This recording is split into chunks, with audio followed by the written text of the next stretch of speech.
И така, днеска е 29 октомври, днеска е Международен ден за превенция, защита,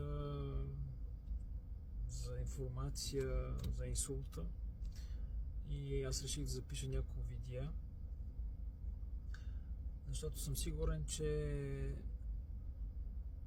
всяка една информация, която имаме преди инсулта, е изключително важна. Изключително важна. И също така, че всяка една информация, след като сме го прекарали, какво се случва в болницата, какво се случва след като излезеш от болницата, какво се случва на твоите най-близки хора, които не са обучени по никакъв начин да те гледат. Ти имаш нужда да бъдеш гледан. Има значение. И ще направя една поредица от видеа.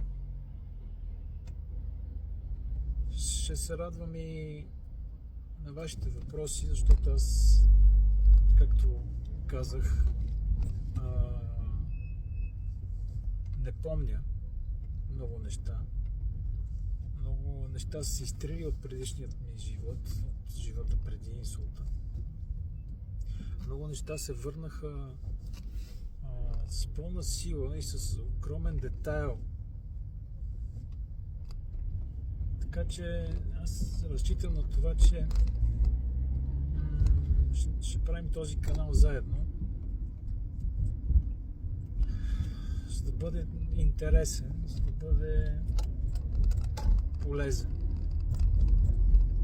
Изключително разчитам на това този канал да бъде полезен, да не досажда и да